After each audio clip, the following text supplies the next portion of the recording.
And a very welcome to the podcast again, Ray Martin. How are you today, Ray? I'm very well, thanks, David. Wonderful. So I usually ask, where are you right now on planet Earth? We spoke with this before, but I'd like to know what have you been doing for the last month since I spoke to you? Oh gosh, timely question because I get really fed up with the cold winters in Britain, and some people who know me know that I spent 14 years, living out of a backpack around the world, and Asia was always a place I loved to go because it was such a great climate and low cost of living and beautiful cultures in the countries like Thailand where people are so happy. So I spent 2.5 months in Thailand with my partner over the winter. And I And just where got back where a week ago. Uh, where based exactly? based in a place called Chiang Mai in the north of Thailand, which I can highly recommend to anyone who's listening. It's a beautiful old city and it's lovely. And once we were established there, we went out and did some trips to Laos, Cambodia, Vietnam, and then down to one of the islands called Koh Lanta in Thailand, which is a lovely beach island. What was your favorite out of all the Asian destinations in the last couple of months? I I think probably Angkor Wat, the complex in near Siem Reap in Laos. It's absolutely awesome, magnificent. Yeah, And really magnificent. how was the weather? Was it rainy season or was No, it no, it's dry? baking hot the whole All right, time. okay. Where I was using, we were booking our tickets as we went, and we were looking online on Booking.com and Agoda to try and find accommodations. And we were always looking for the little guest houses that had a pool on the All roof right, because it was okay. so hot. So Very posh. yeah, that became a criteria. Oh, they got a pool on the roof, so we can go and take a dip. I know you're back in the UK. You're back to Yeah, reality. Yes. back in the UK. I'm Yeah, so sorry. Are you any yeah. plans to go back to Asia again in the coming weeks or coming months? No, not in the coming weeks, but perhaps next winter I might go back. It's a lovely place for the winter. It's dead cheap. It's really lovely.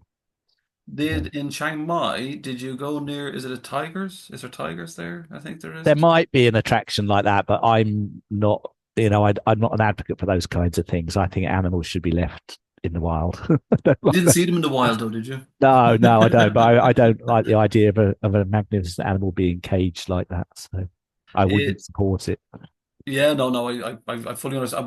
When I was there a few years back, the it was it was not in Chiang Mai specifically. Where was it? Was it Phuket or Krabi? It was just so odd because you'd have the elephants just kind of like the odd one or two elephants just kind of walking past you. It Right. was just so weird how it was going. Yeah, that's true. That's true. Yeah.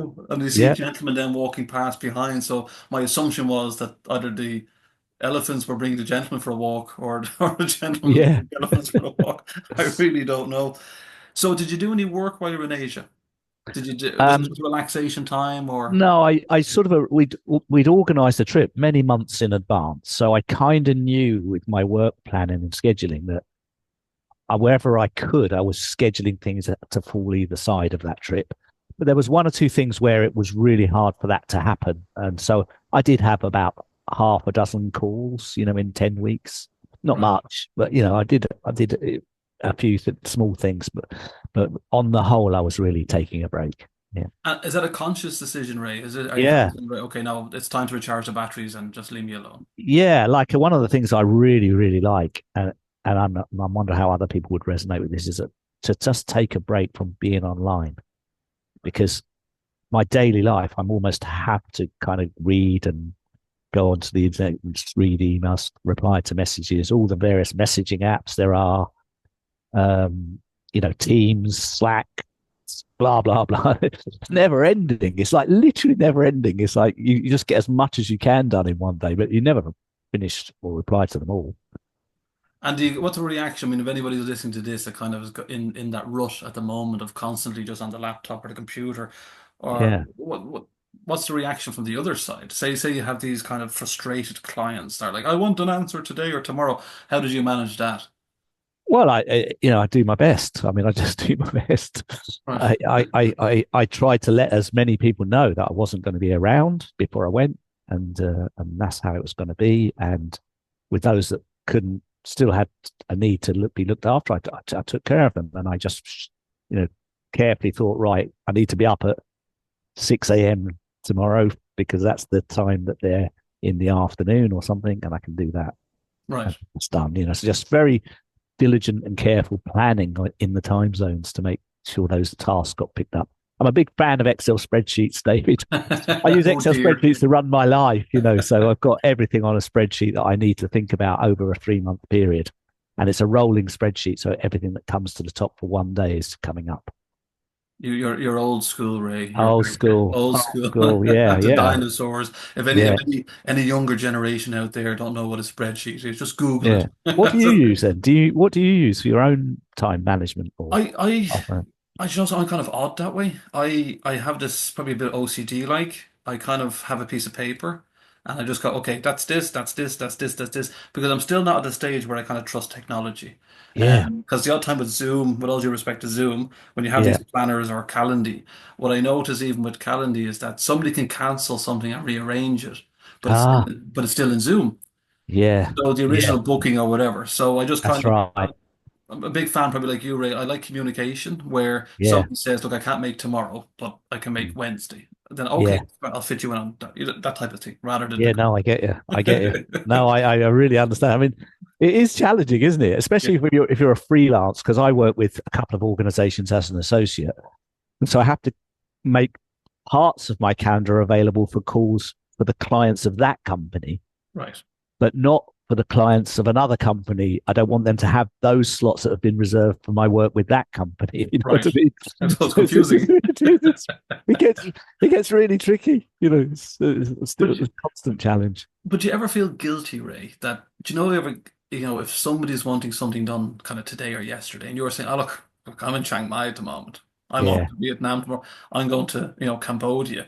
Do you ever feel that guilt that you kind of let's say you're letting them down? But if anybody listening to this and they kind of feel that kind of guilt that they're letting the boss down or somebody else down, how do you manage that as well? Well, it's shifted for me as I've got older. I used to, when I Right. was in my, say, 30s or 40s, that would have been unheard of in my thinking. As I've got older and more wiser about the real important priorities in life, and I can point to the book, The Top Five Regrets of the Dying by Bronnie Ware. It's a very famous book and everyone references it. And I did too. And in that book, she says, this is a nurse who works in a hospice. So all she does is speak to people in the last days of their life, thousands of them. And she said, I ask everyone the same question: what do you most regret about your life? And they all say the same five things, no fail, whether they're a millionaire or a janitor, didn't matter. And the number one regret was, I wished I'd lived my life true to myself and not the life that others expected of me. And that was very impactful on me at the time because it led to me going on a sabbatical, which led to a 14-year journey. So it was a big impact. But the one that I also remember in that top five was the second one. I wished I hadn't worked so hard. Right. That's what everyone says on their deathbed because they realise that all those hours and hours and hours they did all that work, they could have worked probably half of it. They died with more than enough money, Yeah. and that's a realization that many, many, many people have. So do you think it's the materialistic things before we move on to the problem with you, Ray and myself we do chat a lot and we kind of That's okay. we digress so in relation You, to the topic that we have today, but hopefully this kind of makes sense to a lot of people out there. yeah, The It's interesting because in Ireland specifically at the moment there's this housing crisis where yeah. people are queuing up for a week in cars or whatever to try and get their name down for a house, which is like 400,000 or 500,000 euros. Like And you to buy a house. They're queuing up to buy a house, queuing up to buy a house at the not moment, yeah. not to get a council house or a social housing. Oh no, if they could get Uh, them, uh, it'd be great. Just to buy okay, a general but house because there seems to be okay. some sort of shortage of houses. And it's not me getting political, but So this is there's a me kind of supply demand out of oh balanceness. totally out of balance. Yeah, totally Okay, out of balance. okay, right. So if anybody's listening to this and they're thinking I'm not getting political, I just wanted to ask Ray a question in relation to that because you did mention like, people on their deathbed. So if Yeah, you're one of those individuals that queuing, for a week sleeping in the car, as yeah, the reports actually say, and they're looking for this house that's say 500,000 as an example or 400,000. yeah. What would you say to them? I'm not saying are their priorities right or wrong, but is the stress worth it? And can you? I know it's very hard if you want to live in a country, especially when there's only so much houses that are at a certain price. But what would you suggest to them in terms of not having that burden or stress on them? Of that's the main focus is to get that house. Gosh. It's a hard question, isn't it? Oh, it's a massively hard question because the thing about that question is the answer's different depending on what stage you are in your life and what your goals are and what your vision for yourself is. And so there's not a standard answer. No. Like if you're in your early 30s and you want to start a family and that house is part of that vision and you've got the means to finance it and stuff like that, then it's probably really worth getting in the line and getting one. And that, and now you're going to feel really great about the vision that you're manifesting, and it's going to be exciting for you to be doing it. For someone else, it might feel completely different because they're in a different story in their own mind. So That's why I can't really give an answer to that. It's no, really, I don't think anybody can, right? And that's the yeah, interesting yeah, thing is that you were very good at kind of looking at certain individuals and say, why would you do this and why would you do that? But you're yeah, not living in their yeah. skin or their I mean, mind. everything comes down to like what I call the core foundation. It's like if there's like everyone's got their own dashboard. If you think of a car, you've got the petrol gauge, the temperature gauge, the speedo, the rev counter, the warning light indicators. It's got all these things you're constantly looking at to say, am I going? Is the car working? Am I going in the right direction, etc. And these days we've got the sat nav on Google, which is telling us, God, we've got so many minutes left before we arrive, and there's a better route to go, and got all this information that's telling us how to get to the destination easily and with less stress. And so I think we've got a dashboard like that in ourselves. There are things like, for example, what are my values? Before I make any decision about anything or any choice about anything, what do I really value? What is most important to me on a daily basis? So, for example, if one of your highest values is teamwork, you won't choose a job when you're just on your own all day long. No. If you did, you'd be really having some suffering, right? Yeah. But if you're not aware that being in a team and being part of a community is something that's extremely important to you, you could make a choice. Oh, that job pays well and it's over there. But when you actually start doing it for real every day, you just don't like it because it doesn't honor the value of teamwork that you have.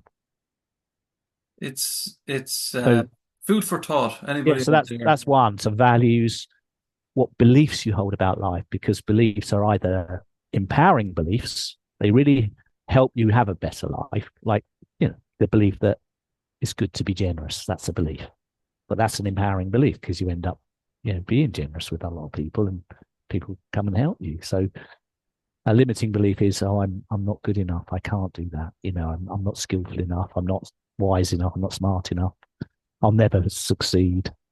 Those are limiting beliefs. So those are on the dashboard. What's your awareness of those?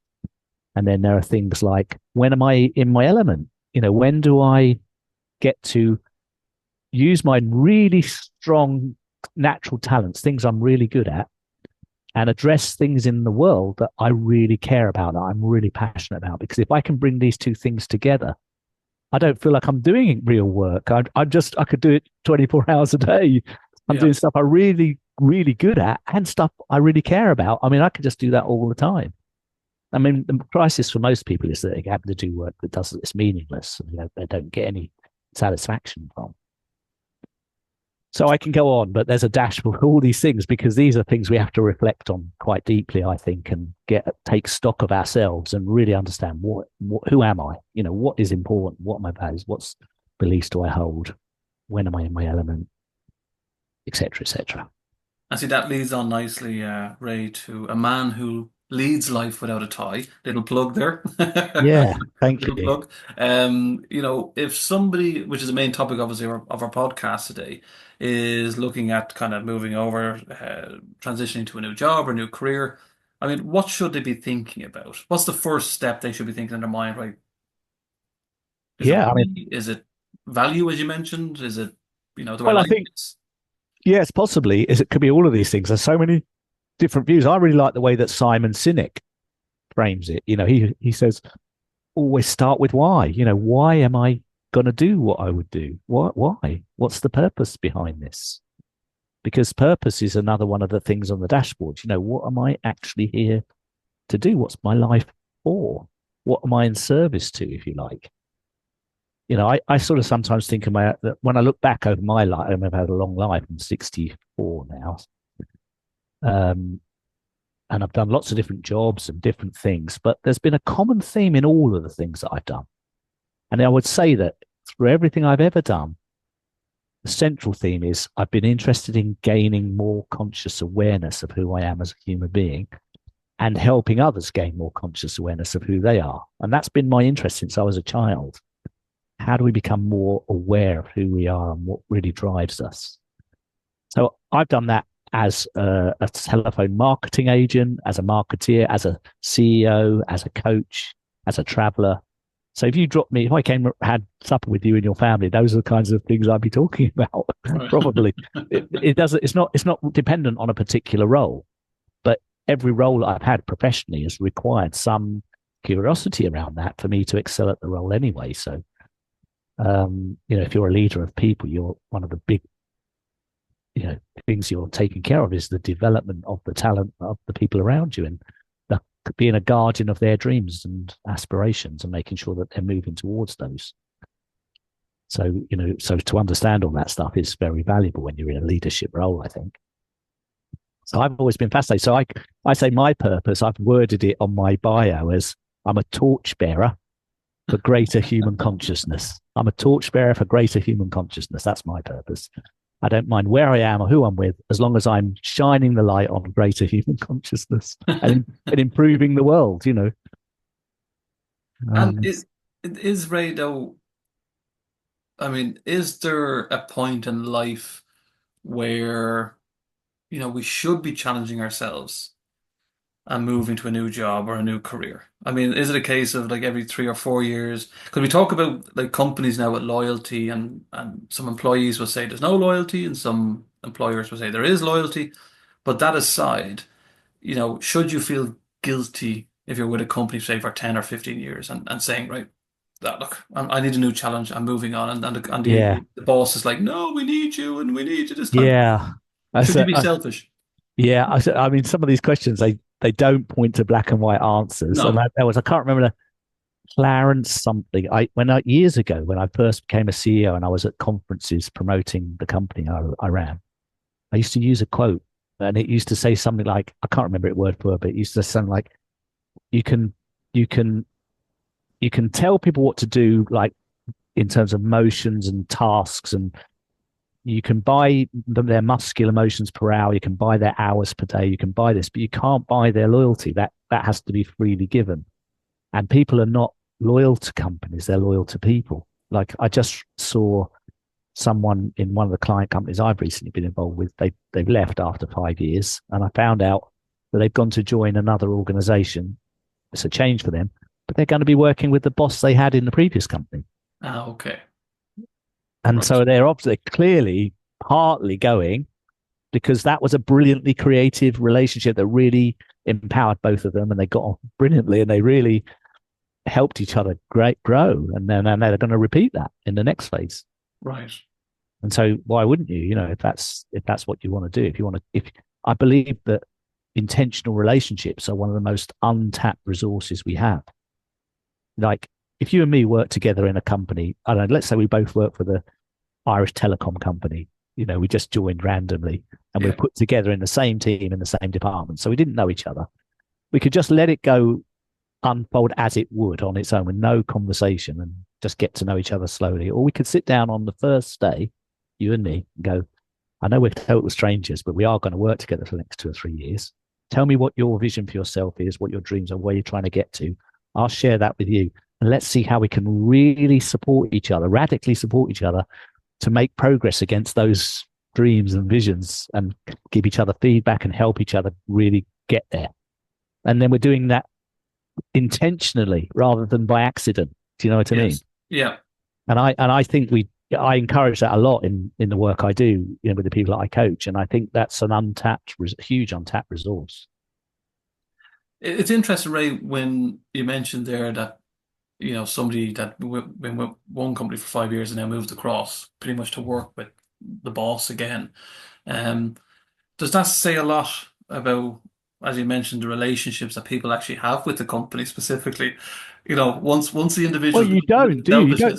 selfishness. A company is what I call an abstract concept. Yeah. What is a company? It's a brand on a piece of paper, or it's a building or whatever. It's abstract. It's not anything in particular, but it's made up of individuals. They're real. They're actually real, solid, anatomically solid things.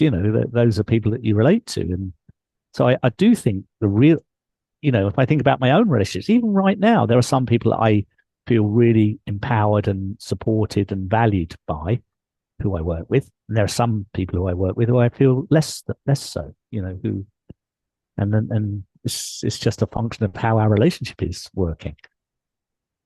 So is it true that a good employee always leaves bad managers? A good employee was, I don't know, because they're outside of anything personal or any of those things.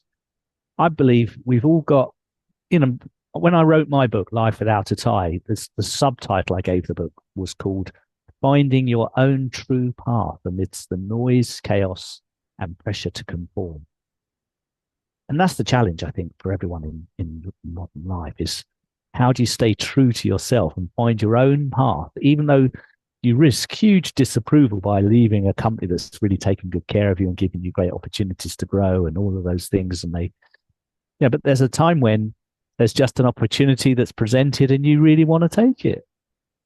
And you have to. You owe it to be true to yourself. You do have to. And that's how it is.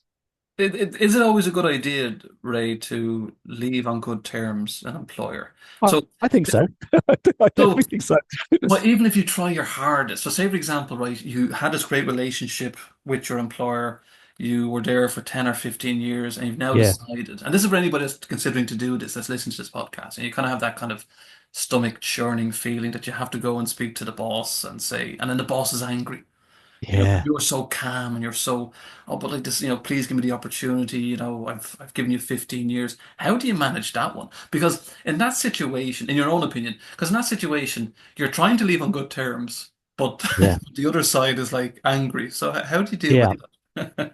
Well, what I'm going to say might sound really cliched and not that helpful, but it is what I think is required.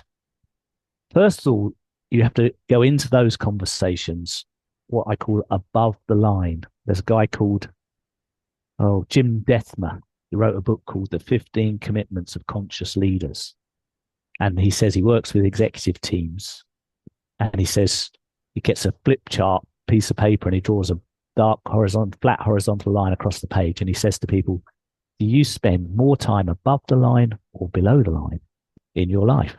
And they go, what is the line? the Oh, line is the line is your true motivation. So if you're motivated by being open, if you're open, you're curious, and your motivation is all about wanting to learn more, you're above the line. But if you're closed, defensive, and you're motivated by being right, you're below the line. right. So depending on how you enter such a conversation in your own thinking, it will really affect the flavor of what actually gets said. Because you can, like you say, if you're above the line in yourself and in response to what you've said, which is I'm leaving the organization, someone gets angry and bitter and makes remarks that are contemptuous and things like this. You can observe that from a curious place and learn something from that. You don't have to take it personally. Yeah. It's every moment in life is a learning opportunity. And you can say to that person, if you've got the presence and the wherewithal to do it, and it's very hard when you're in a moment like that because your emotions are going crazy Right. and they're distorting your thinking because it feels physiologically uncomfortable in your body. But if you've got the presence, you can say, I see what I've said has created a reaction in you. I'm really curious. Can you tell me a bit more about what's beneath that? I'm curious. So you're not saying to the person, oh, you're such a jerk for saying all that. You're not judging what they're doing. You're just being curious about what you're actually seeing and experiencing and to see if you can learn more. If you had that reaction, Ray, when I said that you're my boss, I would storm out in a tantrum. I would, Right, right. I don't know, because the thing kicking is and as well, screaming. what I've learned in my life, honestly, and it's a shocker, is you can't control the other person's behavior or response. You just absolutely can't. Yeah. And so they could do anything. They could literally do anything. And it's not about you. It tells you more about them and their inner world than it does. There's nothing to do with you in a way. What? You've just triggered something in them that's been inside them for a long, long time. It's not in that conversation. Whatever's been activated or reactivated, whatever's been reactivated has been sitting in them as a belief for quite a few years, I would say. What? And I hope whoever's listening to this, I hope you take all these, tips or suggestions as a good help. So right, you go into the boss. So I'm trying to kind of get a realistic vibe going on here, Ray, that, you've now said to the boss you're leaving, right? The Right. boss has had a bit of a tantrum. So this is for anybody that's kind of, transitioned to a new career or job. And then, you've left the Well, company. do you mind if I interrupt? Go ahead. Because I don't want to. I want to just throw in an idea here, which is, and this obviously depends on the real person that this would hear this advice and what their state of their relationship is with their manager. Because I think there's a step before you've gone to the boss and say, I'm resigning. You go to the boss and say, I want to be, I want to have an honest and transparent conversation with you because I'm in a bit of a dilemma. And I want to talk to you about it openly because what you say back is going to influence which direction I'm moving. Is it okay with you for me to have a heart to heart, open, honest conversation about, I've had this offer. It is a good offer in my view, but I also got a lot of things I like about being here. And I'm torn down the middle and I'm not sure, can I ask you what you think? And can I ask you some questions? And I've got some more information that I need about what, if I were to stay here, what that would look like and how that would evolve. And so you're collaborating, you're not presenting a fait accompli, you're collaborating. Okay. That's That's a different, that's a different option. See, they're good skills to have and techniques, and I think if you're a rational person listening to this, you're not emotional or you're not angry with the boss. I Follow think you Ray's can be suggestion. emotional. I think you can throw that in. Like if that was true, you could say, "Do you know what? I'd really like to have an open conversation with you, but I've got to admit, I'm terrified because sometimes when I've tried to have a conversation like this, it hasn't really worked, and you've sometimes been reacting, and I am scared of asking you for this, but I do think in my integrity, it's the right thing to do before I make any decision. So I would like to, if that's okay, but I am a bit nervous about it." So what about then, Ray? Okay, you've spoken to the boss, you've gone through the steps you mentioned. You're a bit nervous about chatting to the boss, and the boss then says, "Okay, I accept your resignation, but I want to know why are you leaving?" Well, I can't make up an answer. That person would know, wouldn't they? They would probably know why. No, but in terms of say for example, no, you get this, you get the little feedback form. Yes. And then the feedback form says, why are you leaving? Or have you any advice to kind of improve our, Well, in that situation, Ray, as your experience as a CEO, no, but what do you like receiving? the last time I filled in one of those, I was 17 years old and I worked for Lloyd's Bank. Okay, but that's And still, I went for my exit interview at their head office in the city and I had to fill in a DAR form like that. But I haven't filled one of those in ever, like in 50 years. So I don't know. so what would you, as a former CEO, what would you like to receive if you had one of those surveys? I'm putting you on the spot now. So generally, do you want the full emotion of, well, Mary down Yeah. the road, she shouted at me and she was horrible to me, or do you kind of keep it very kind of factual and in line that you don't kind of, you might need to come back to that job one day. Well, I think the science of this has moved on enormously, and the amount of psychology in the questions that get asked at exit interviews has probably improved 100-fold since I did my first one. But I think the questions are the most critical thing there, not the answers. It's the questions that are being asked because what you're trying to find out is, a person is leaving because their needs are not being met. That's it. Whatever their needs are, they're not being met. So they're going somewhere else to see if they can get the needs met. And we want to know what are the needs that they had or dreamed of that aren't being met, and what did they do that got thwarted? What was actually? Can we get some really useful data about that? And so the questions have to be designed to elicit that kind of feedback without any consequence, because the person's actually given a service by sharing that information. Can there be sometimes in your own experience or background or knowledge that a lot of this is just a tick of the box exercise? Well, for some companies, it probably is. I can't say specifically which ones, but I think different organizations that I've had the pleasure to work with really take this seriously, and they really invest a huge amount of thinking effort into creating the environment in the first place that people don't need, but if they do, to really get under the skin of why, because that's really important for them. So they do. Some organizations do this much better than others. Okay, so now you've filled out your form. You're now leaving the company. It's You're not organizations, it's just an individual who's in that role, and that individual who's responsible for that is probably what we said earlier. It's probably someone who's got a lot of skill and talent at understanding what drives people and really cares a lot. I mean, genuinely cares a lot about the well-being of the people in their care. And so whoever's in the HR role is doing that, they're in their element. And so they're going to be much better at that job than right. someone who's just doing it for the money, Yeah. who So doesn't really care that much. They just leave at 5 and that's it. so you've handed in your notice, and these are all just trying to keep it realistic of somebody that's kind of going through this job career transition. We're moving to other questions in a bit, but Yeah. you have say your 3 weeks notice or a month's notice or whatever. Um, and you're kind of like, oh, I'm leaving now. I'm fed up. I've had enough of this place. You start calling in sick. You start getting a bit of, and then you have your mindset is, oh, they're giving me now more work because they know I'm leaving, and they're giving me harder clients. Or what would you suggest in that situation, Ray, as the person who's leaving? Oh man, these Play by the game. questions, they're like so difficult to answer because they're so hypothetical. I don't know.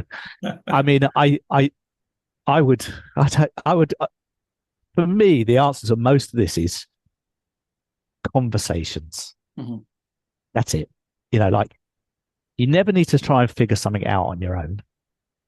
You can just sit down with another person. Obviously, you choose the right person. Say, can I sit down and tell you what's going on with me right now? I've got this kind of thinking is going on in my head. I'm imagining doing stuff I wouldn't feel proud of or sits well with my values, but I am having thoughts like that and I don't want to be. Um, I'm in a bit of a pickle and I need some help. Can I talk to you about that and look at ways I can get past this and do it in a contributive, honorable way? I want to leave my last few days honorably and I want to do it like this, but I'm not thinking straight. Can I talk to you about this? I wish you were my boss, Ray. Something like that, because then you've got someone who's on your side with you looking at it together and you've got two heads are better than one. I mean, so I wouldn't recommend getting advice from a guy like me going, oh, in that case, you just do this, you just walk out or you pretend you're out, or you put a picture of your face on the window or whatever you do, I've got no tips like that. None. You show them. You Yeah, show yeah, exactly. I don't, you get your revenge, get your whatever. revenge. I don't know.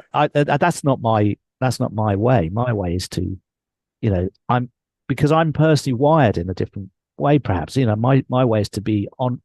There's only three laws in like common law. If you remember common law in England, it used to be at the Magna Carta. The rule of law in England was common law, which was you uh, steal no property, cause no harm, and act honourably at all times. Those were the three tenets of the law. That's all it took to make the law. And I'm wired like that. So you just act honourably at all times. That's a duty you're called to do. I think we want you as our boss, Ray.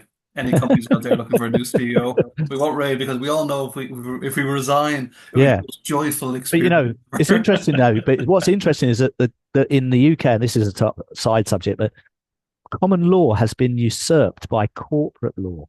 Mhm. That is no longer the law of the governing law of England. Now, England is ruled by statute law, which is corporate law, which is thousands and thousands of rules and regulations in the law. Right, okay. And it's completely different. But the common law, which ran for hundreds of years quite sweetly, is very basic. Steal no property, cause no harm, act honorably at all times. That was the law. And people knew how to actually implement that and live by it. And they knew what was right and wrong, very clearly. Okay, Ray, let's talk about the kind of more, let's say, serious stuff. But if somebody is now listening to this podcast and they're considering moving to a new job, or Yeah. they have that fear factor. Maybe they're, say, in their 50s. I'm not being ageist here, just giving an example. Because there's probably a little bit more fear they're moving job because of financial reasons and so on, depending on the circumstance that they have. I mean, what would you kind of, in your own opinion, think that they could kind of venture towards, or what steps would you suggest?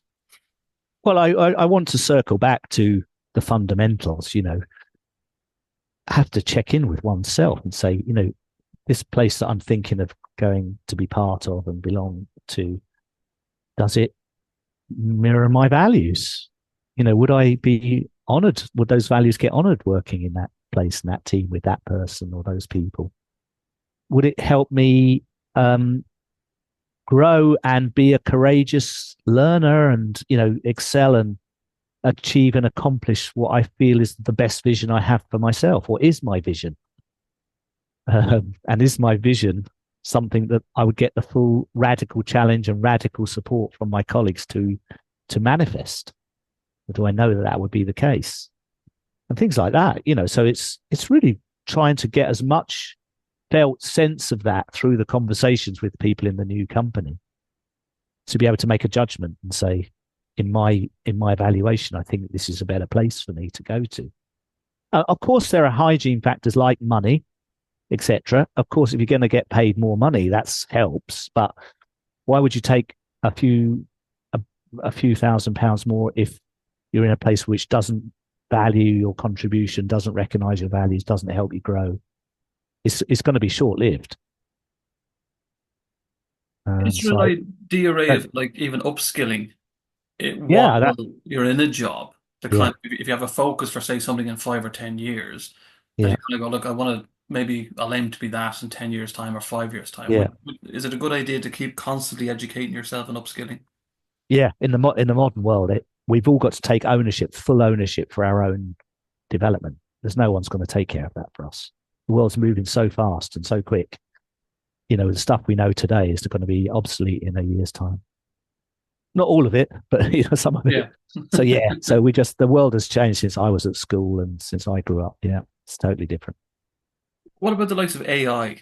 Do you think, Wow, in that's your a own big, opinion, I huge mean, topic. I'm reading stuff daily and still not sure what my understanding of it is. But yeah, clearly it's already changing the way we do things. I've used it to write some articles and it's helped me, in my research, and I know other people are using it in all sorts of different ways. And there's tailored versions of it for career job seekers and things like this. There's going to be shed loads of stuff coming that people are going to.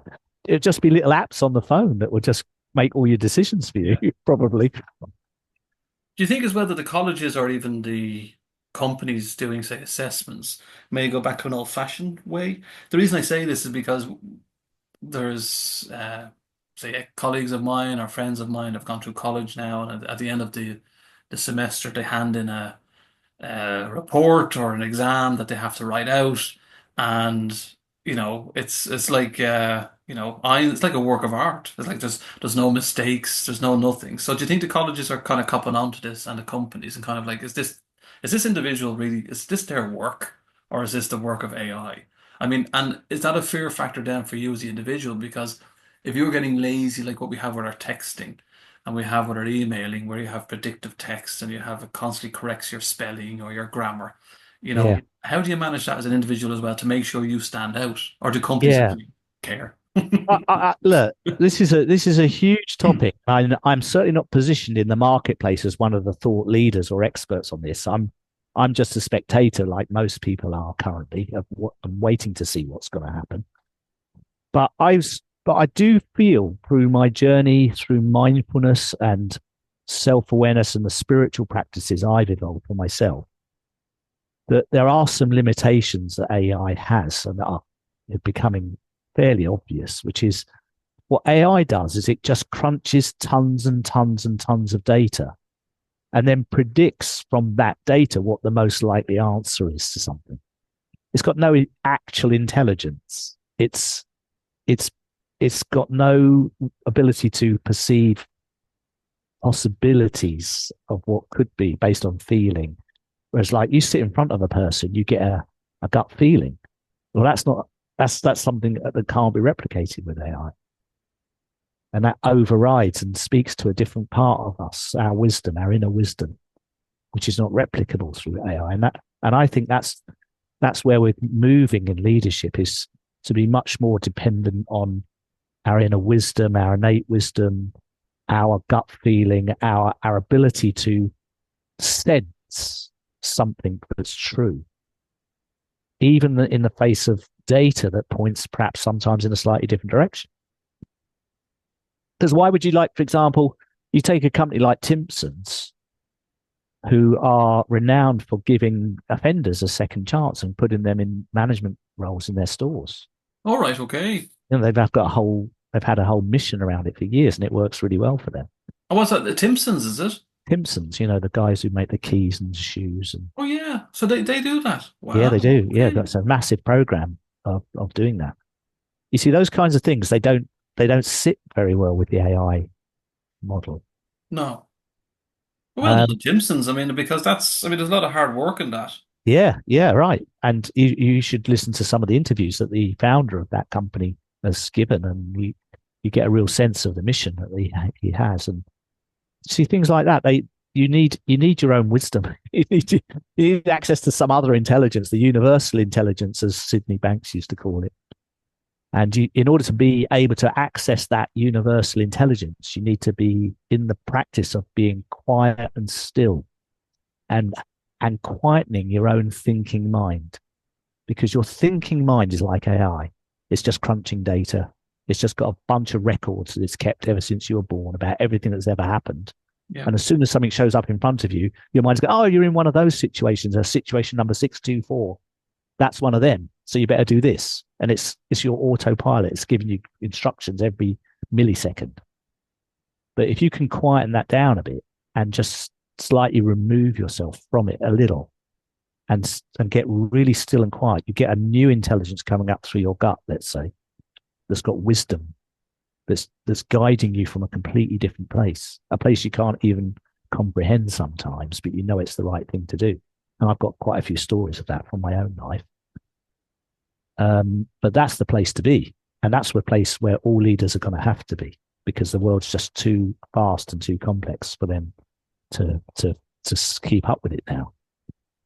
Will you give me an idea you have, Ray, about Timpsons? I'm going to reach out to the CEO, try to get Yeah. him on to have a Yeah, chat it's because worth it. Yeah. See that's if you what can the get him on. See if you can get him on your show. yeah, it'd be fascinating. No, it's that's why it's great talking to people like yourself because I wasn't aware Yeah. of it at all. Yeah, I Um, did some work when I lived in Asia. I did some work for Toll Group, who were like the DHL of Australia, and they had a second chance program as well. They hired offenders and put them into jobs, and they're one of the few companies really going big time for that.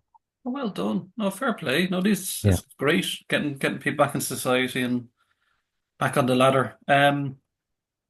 So tell me if with regards to upskilling, right? yeah. Should an individual, I say should, right, in your own opinion or whatever you think yourself, um, should they be upskilling based on interests or something they enjoy? I know we spoke about this in relation to values and stuff like that, but Yeah. or should they be looking at what's planned for the next 10 or 15 or 20 years to give themselves the best opportunity, gain employment? Are they looking for like a divide to say, right, I need Uh, money or I need help? yeah. Well, I would challenge your question, because I can't think of a single person now today who's got any bloody idea what skills are going to be needed in the workplace in 20 years' time. Yeah. It's just impossible. It's literally impossible to fathom. So you've got to bring I think, your sightline much closer. And yeah, I think if you've got a vision for yourself, that's what determines the choices, because you know that is going to govern to a degree what's in and what's out of the candidate choices, because you've got this vision you're moving towards. If it's in a particular field, let's say, or you want to work in computing and you want to do it in a particular part of the computing sphere, the choices that you can look at and examine, would that help me? Would that be a good choice for me? Yes or no? You can evaluate against the vision that you have. But if you don't have a vision, you've got no way of knowing if it's the right choice or not. And then if you lay on top of your vision what your values are, how you like to feel being part of something, and you talk to the people who are in that team and they make you get a good feeling about that, or they make you get a crappy feeling about that, that's very powerful information in your choice. Yeah. You can't ignore it.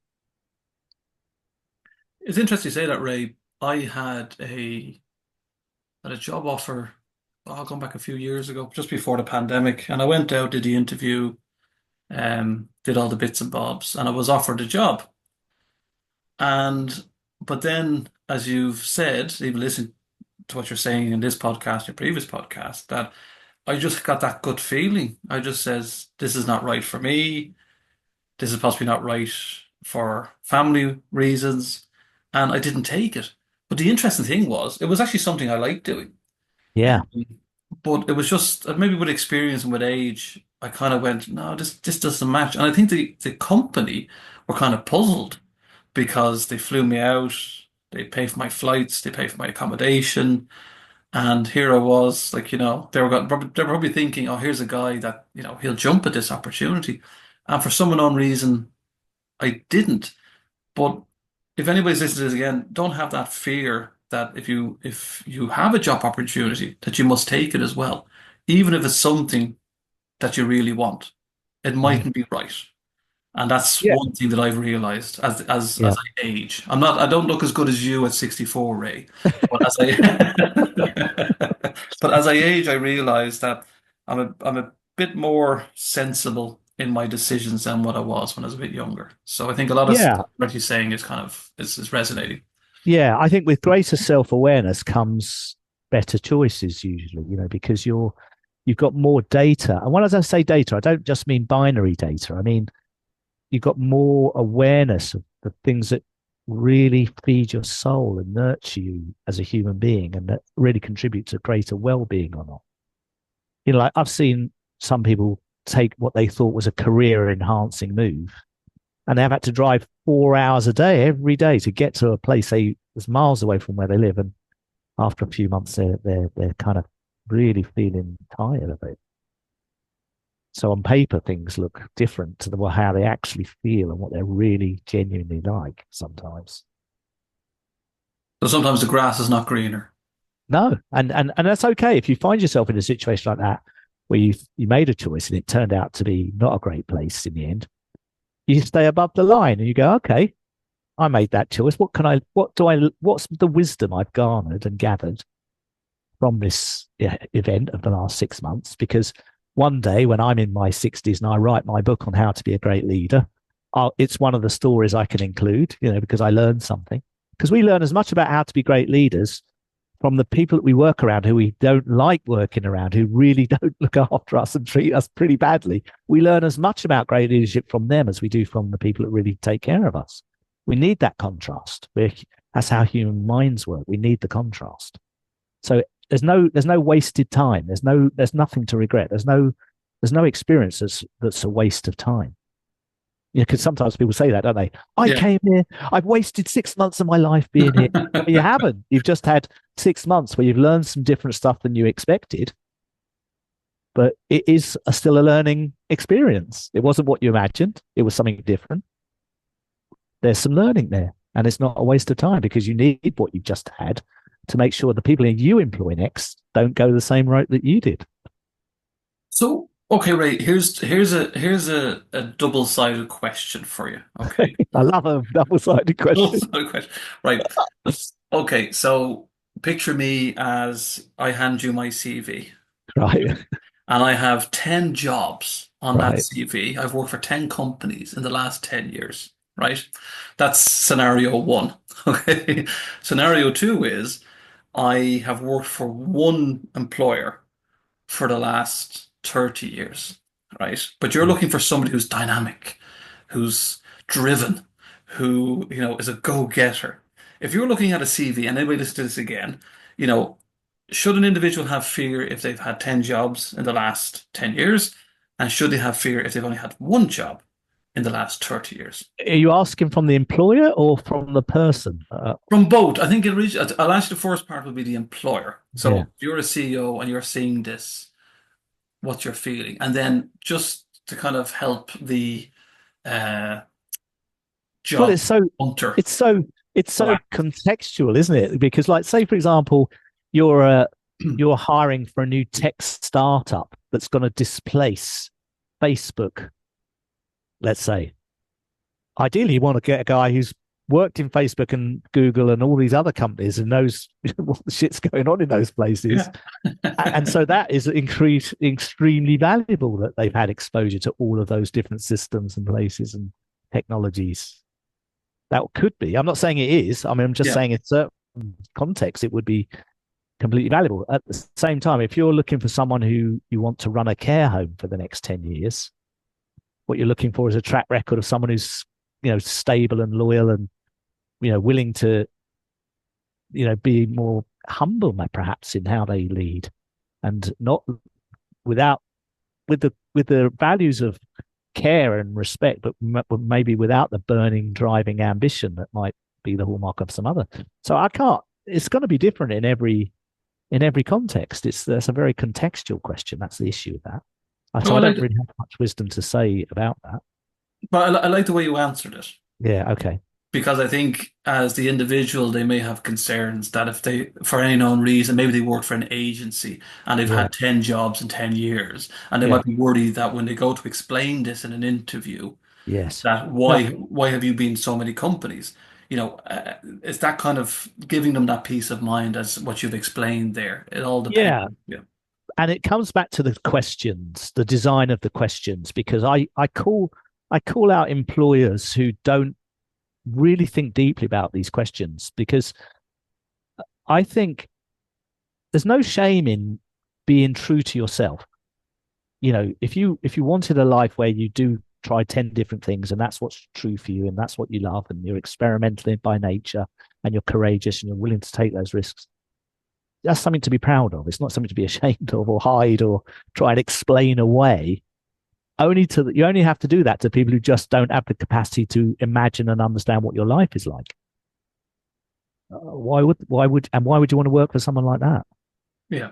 Because otherwise you're basically being invited to conform to a system that you've got to fit into. And I think it's the other way around. You shape your life.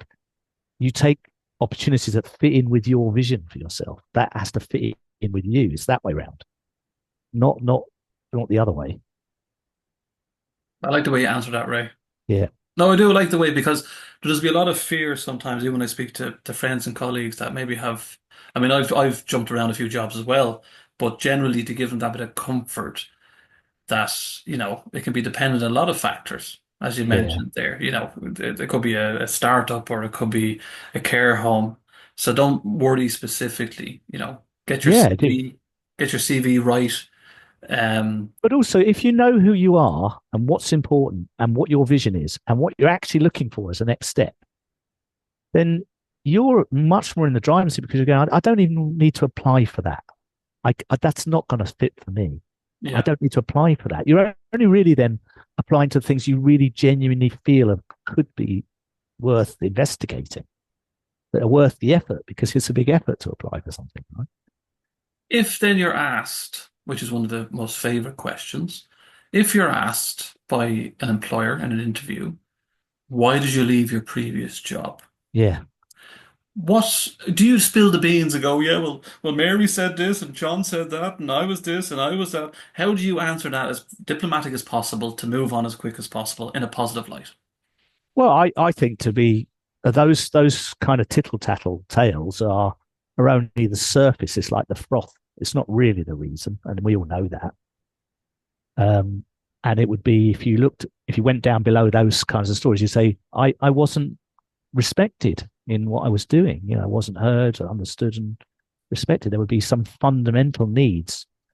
All of us have these driving forces that have to be met. These need. I think Anthony Robbins, the coach, calls them human needs. But we all have these things like the need for belonging, the need for contribution, the need for service.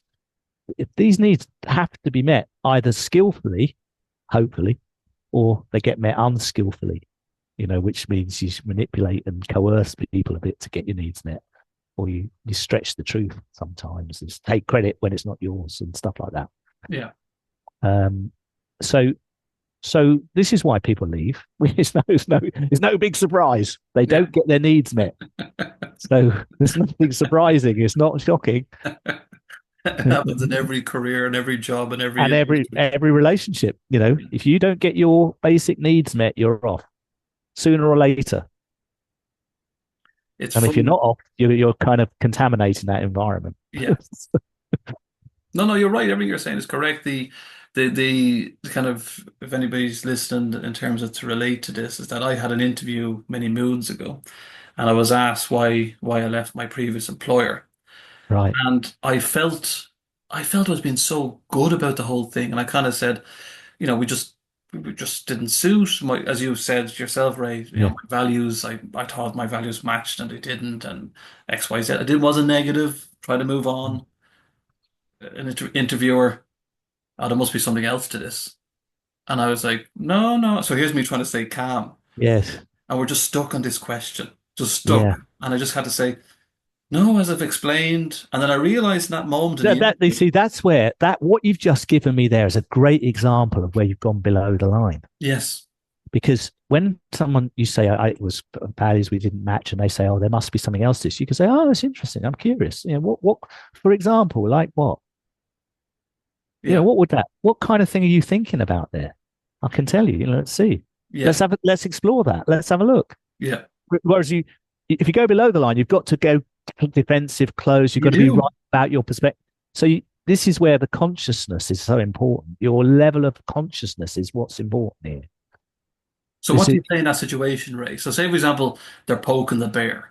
So you're in the yes, interview, they're poking the bear because your psychometric test stated you're calm under pressure.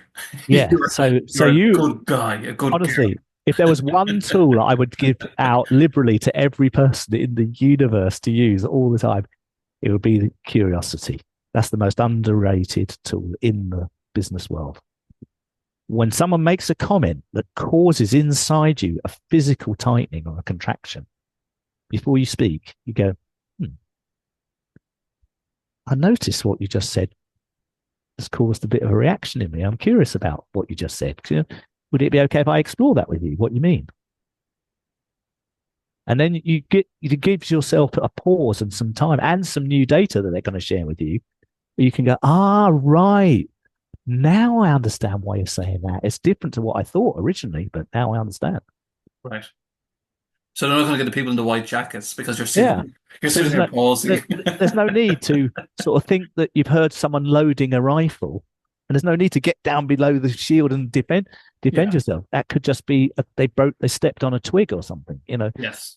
That you're still dealing with as an individual. Yeah, and so Yeah. you can just stand there, be present, notice you're feeling slightly uncomfortable. That's okay. You can feel uncomfortable for a few seconds, and just be curious about that if you can. But it's a practice. It takes a while to get to be able to do that. It's not something you're just going to immediately. So you got to have a very quiet mind to do that. So say you're still poking the bear, Ray. So Yes. you've kind of had your moment. You're being calm. You're zen. You're you're really relaxed with Yeah. the whole thing. But they're still poking. I heard about you, and I heard this, and I heard that. Your previous. How do you deal with that Oh at gosh, a I love different these level? these hypothetical questions. I don't know. There's probably a 50 different ways. I'm sure other people listening to us talking would go, "Well, I wouldn't say what Ray just said." But how you deal with that. You say if it gets to a point where you think it's not productive, you say, "Look, I don't know how it is for you, but I'm feeling this conversation isn't really that helpful. It's not really going anywhere. Do you want to continue? And if you do, what's your intention here?" It's interesting you say that because something with the similarity that happened to me in case anybody's gone through this themselves is that's what went on in my mind. And Yeah. at that moment in time, Ray, irrelevant, it was very calm. Irrelevant, I went, this is not the place for me. Yeah, exactly. So Yeah, you can just say to a person, I know you're staying with this, but what's your intention? Because I'm not finding this very useful. yeah. Stay calm. Always Yeah, stay always calm. just be, and that's about being curious. So Yeah. you're not liking it. You don't have to focus on the not liking it bit. You can say, I'm not sure this is very useful. What's your intention? So that's curiosity. What's your intention here? Stay calm. No, you're right. No, you're right. Yeah. Curiosity, always. Curiosity killed the cat. Yeah, I'm going to ask you, Ray, one more question before we go. In relation to networking, yeah. So, do we have to be cringe-worthy in the point of, you have your LinkedIn's and all this type of stuff? Oh dear, such and such, I've seen your profile and I'd love to work for your company. You don't know me, but yeah, this is my CV, blah blah blah blah blah. I mean, what is the kind of process with dealing with that? I'm not sure I get the question. I know you're saying, how do you approach a company you're interested to work for? What is the question? Just in general, because now you get a lot of, say, cold calling or phishing. So if you're on, say, LinkedIn, for example, you get Yeah. these messages in your inbox, you don't know this individual, and you're a CEO. Okay, so you're the CEO now, and Oh, I'm I see. You mean trying, someone's written to you saying, is there an opportunity to work? yes, they don't even know Like, who you are, they're not a yeah. connection. All of a Okay. sudden, they're just throwing everything at you. Yeah. Yeah. How, firstly, how do you deal with that as say, a new CEO or a new manager or a new HR manager, and you're receiving all this content? This person wants a job, that person wants a job. I don't even know these I, individuals. I would imagine that those guys are just fielding that to an assistant or a secretary or someone who's going to do the groundwork for them, and screen them out. That's all. I don't think they're going to deal with that themselves. So, what about then from the applicant's side? What would you suggest to them in what are the best practices in networking? Yeah, I mean, I'm not sure that I'm that up to date with this because I'm not a sort of career seeker myself, so I don't have any direct personal experience to bring. But I know there are loads of individuals who operate within the LinkedIn ecosystem that have a brilliant and really beautiful understanding of the ways that we people can use all the tools and resources that ecosystem offers. So I would definitely think it's worth having a session with one of those experts and saying, what are the best ways of doing this? Because I don't have that picture currently. I don't know is my answer. Um, but there are loads of different ways. Like that you can use the, I think they call it as a prime version of LinkedIn membership, isn't there? I don't know what they call it, Premier Plus or something. And if you subscribe to that and you pay the monthly subscription fees for it, it gives you an ability to even make filtered choices of people you can look up and see. So you can already start your searching much more tightly, for example. And you're then looking for people who are connected to people in your own network. And then you can call someone who's connected to the person you want to write to and say, oh, you know this guy, are you friends? What's the, how, do you know, yeah, can you help me get introduced to this person? Because you look like you're very close associates, you two, would that be okay? Or something like that. But it's going to be one by one. It's like a sniper approach, really. So you don't overcook it. So don't No, be too no, pushy. no. I mean, for me, when it's like when I've been doing stuff around, say, the book or um, wanting to talk to someone in a particular organization, I'm always looking, who do I already know in my own network who's connected to that person or someone very close to them? And how could I talk to that person first and see how I might get their support to meet or talk to that person? Should you feel kind of, I mean, let's say embarrassed, but you shouldn't feel embarrassed doing this at all by reaching No, out. not at all. Not if you've got a genuine vision for yourself and it's something you're genuinely interested in and want. And there's no shame in asking for help. You can say, I'm looking for the next move in my career. I'd really like to ask you for your help with something, if it's okay. If you're not able to, it's all right. But I would like to ask for your help around this. Is this something you might be able to help me with?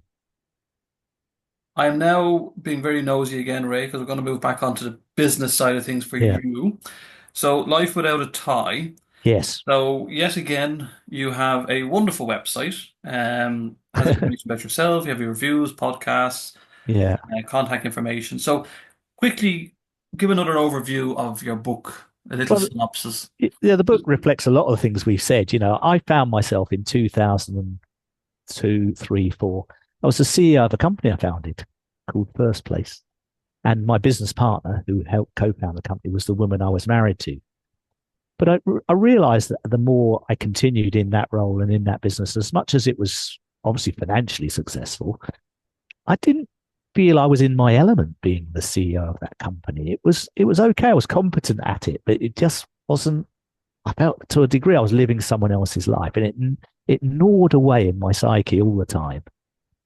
And I never really resolved what that was about, never really reflected on it, never really deeply looked into it. Didn't have a lot of the understanding I've shared in this call then.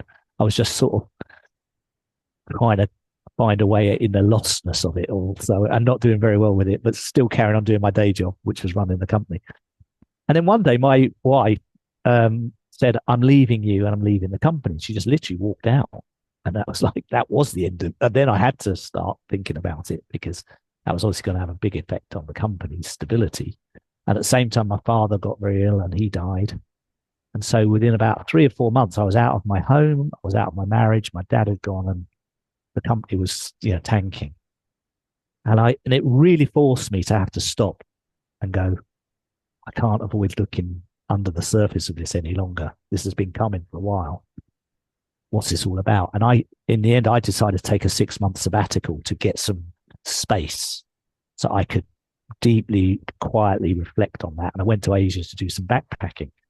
And that's where I found out about mindfulness because I went into a monastery with Buddhist monks and did a 10-day meditation retreat in silence with the monks. And then things started to come into my awareness that I'd never, ever known about my whole life. I was 45 and I was starting to understand things I've never understood ever before about the nature of life and some of the deeper meaning of these things. And that one thing led to another. I decided to continue the 6 month sabbatical and it lasted 14 years. And I stayed living out my backpack for 14 years. And that's the story in life without a tie of those 14 years and how it changed how I see things. But the net result for me on the work front was I decided I no longer ever wanted to own and operate a business again as a CEO. I didn't want to do that. It wasn't me. I wanted to be a freelance coach and mentor and just work with clients one on one. And the book itself, Ray, where is it? Where can you purchase it? Oh, it's on Amazon, and other places, but Amazon's probably the easiest place. It has great reviews. Yeah, it does. It does. I'm staggered. I mean, I've had people call me who said, this has been life changing for me reading this story. And I've made some decisions now. It's given me the confidence to make some big decisions that I needed to make. And that's when I get those messages, honestly, I burst into tears. They're so No, moving. It's like they really make me feel like it was worth all the effort of writing the story out because I shared it purely to encourage people who want to live courageously and want to find their own true path. That's what I was trying to write it for those people because I never had any intention of writing a book when I went. I was trying to heal my broken heart, really. But as I met people on the path and they said, so tell me, Ray, why are you traveling? Or how long have you been traveling? And I'd say 3 years, 4 years. And they say, 4 years? How'd you do that? I'd say, well, I got divorced. My dad died. And we'd talk for a couple of hours over a beer or something. And at the end of those conversations, some of them often said, look, can I give you my email address? I say, why? I said, well, because if you ever write a book about some of the stories you've told us, I'd really like to read it. Would you tell me if you do? And I laughed. I said, no, I'm not writing a book. But after about 50 people had said that, I thought I need to write a book. well, I think it's great. I mean, if anybody's listening, well, so there is people listening, but on the first podcast, I chat with Ray, he goes into more detail in relation to the book, and I think you should sell the book to a studio, Ray, to make a movie or a TV show. I think. Oh, that's my wish. That is my wish. If you've got any listeners who are in any way connected with a film I tell you studio or something, screenplay, I can see it. I don't know what it is. It's one of those. Do you ever see those movies like your Aaron well, yeah, Brockoviches or your Eat, Pray, Love Eat, Pray, Love? is a great Exactly. example because With Julia she, Roberts. yeah, Elizabeth Gilbert, who wrote Eat, Pray, Love, actually went on this 1 year sabbatical and she catalogued her journey in the book. And then they did turn it into a film with Julia Roberts. But Elizabeth Gilbert was already a very well respected and very high profile author. She was a journalist for the LA Times or something like this. So she had, 1 million followers and lots of a very high profile, which I don't have. So not many people know I even exist. So They do. They do, right? some They do, do. but I mean, I'm not much lower profile, let's say, in the scheme of things. But I don't mind that. I'm okay with that. But I'm aware I don't have as much visibility as some of these megastars. So who would you like to play the part of Ray Martin? Oh my God! I probably, if I look at who's out there these days, like it would have to be Matt Damon or Timothy Chalamet or something. I don't know. I have no idea.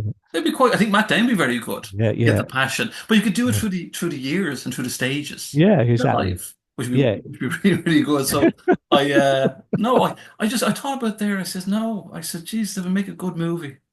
You have to send it. Send it off to the producers or the publicists in Hollywood. You have to. Get the list. No, honestly, there's a list out there of these Hollywood producers and publicists, and throw it out there. There was a gentleman I spoke to, um, what you call it? I think it's probably a few months ago, and he had I'm mentioned, much more like if you knew and actually knew directly a Hollywood producer, I'd send it to him. But I'm not gonna. "Oh, we'll camp outside his door. We'll network, Yeah, Ray. the We'll network." randomly sending thing doesn't work these days. I found I've tried it, but it doesn't work because no one even opens it. So It's funny you say that because the gentleman I spoke to, he was, I think he was a publicist for a while, for a number of years, and he said they would receive all these tapes or all these stories or scripts, yeah, and it was just envelope, envelope, envelope, and it was just random yeah, because he had so many. yeah, It was just okay, we'll take three of them today, yeah, right, two of them today, because he had so many of yeah. these books, scripts coming in. But there has to be a way, Ray. We Yeah, this is I remember watching a video of a woman who had a story to tell, and she said, everyone said you must write it in a year or something. She said, I took 11 years and I wrote it, really slowly, and I got it published, self-published. And then one night, my husband had a couple of friends round for dinner, and the wife of my husband's friend just happened to be the head of a random house publishing or some big publishing company. And she picked up a copy of my book and started reading it and went, this is bloody brilliant. When did you write this? And they gave her a publishing deal, even though she'd already published the book. She said it was just a random stroke of luck that this woman came round for dinner to the house and picked the book up. um, And I think, well, that's how it's going to happen because yeah. the universe works like that. It's random. You can't systematically do it. I don't. No, we have to send the vibes out. The Yeah, vibe. and I've been making in my prayers and visions and dreams a movie about my book for like the last 2 years. No, I So think I think it's yeah, gonna happen. I get that vibe. I get a positive feeling. And yeah. don't forget, Ray, when it does happen in the movie, when Matt Damon does play you, we're going to have a segment where you're on a podcast with me. Okay, Okay, all right. like a 20 or 30-second segment. I was going to say thanks so much again to No worries. having me on the Wellbeing Quiver podcast, and a podcast will be released in the next 7 to 10 days. So thanks so much, Ray. Thanks, David.